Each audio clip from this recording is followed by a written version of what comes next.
North Korea shock. Desperate Kim Jong-un looks to open talks with Donald Trump next year. It comes despite Seoul setting up a specialized military team to confront nuclear threats from the north. The United Nations Security Council unanimously imposed new, tougher sanctions on reclusive North Korea on Friday for its recent intercontinental ballistic missile test, a move the North branded an economic blockade and act of war. South Korea's Unification ministry said in a report today, North Korea will seek negotiation with the United States, while continuing to pursue its effort to be recognized as a de facto nuclear-possessing country. However, Seoul did not offer any reasons for its conclusion. The nation's Ministry of Defense said it would assign 4 units to operate under a new official overseeing North Korea policy, aimed to deter and respond to North Korea's nuclear and missile threat. Tensions have risen over North Korea's nuclear and missile programs, which it pursues in defiance of years of UN Security Council resolutions, with bellicose rhetoric coming from both Pyongyang and the White House.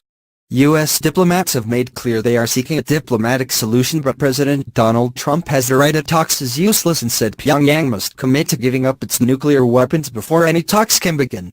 In a statement carried by the official KNA news agency, North Korea said the United States was terrified by its nuclear force and was getting more and more frenzied in the moves to impose the harshest ever sanctions and pressure on our country.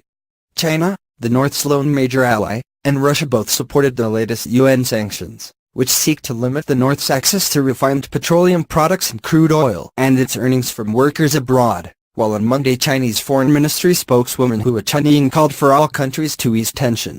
On Tuesday, Beijing released customs data indicating China exported no oil products to North Korea in November, apparently going over and beyond UN sanctions.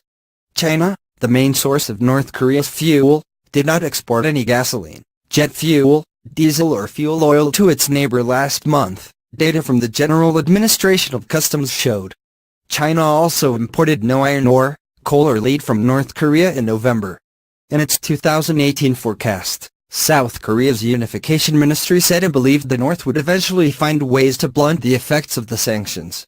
The report said, countermeasures will be orchestrated to deal with the effects, including cuts in trade volume and foreign currency inflow, lack of supplies, and reduced production in each part of the economy. The latest round of sanctions was prompted by the November 29 test of what North Korea said was an intercontinental ballistic missile that put the U.S. mainland within range of its nuclear weapons.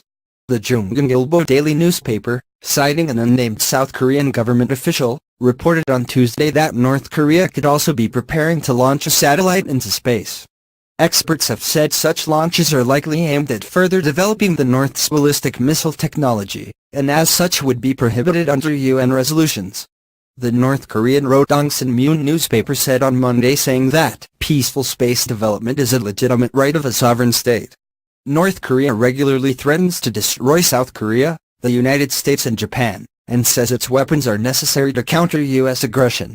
The United States stations 28,500 troops in the South, a legacy of the 1950-53 Korean War, and regularly carries out military exercises with the South, which the North sees as preparations for invasion. North Korea is also under pressure due to China abiding by strict sanctions against the hermit state. Figures show the Asian superpower exported no oil products to its controversial neighbor in November. That came in the month Donald Trump asked President Xi Jinping to help pile pressure on North Korea to stop weapons testing. The sole claims of North Korea seeking talks come after Russia warned tens of thousands of U.S. citizens could die if conflict in the region breaks out. Russian Security Council said the 250,000 Americans living in South Korea will be at risk if war ignites. The group's secretary Nikolai Patrushev made the warning as he slammed Mr. Trump's Cold War mentality. He said, "The United States is not accustomed to regarding the lives of other countries' citizens to achieve its goals." However, Washington certainly cannot fail to take into account the fact that 250,000 Americans live in South Korea. In the event of large-scale military operations on the Korean peninsula, tens of thousands of U.S. citizens will die.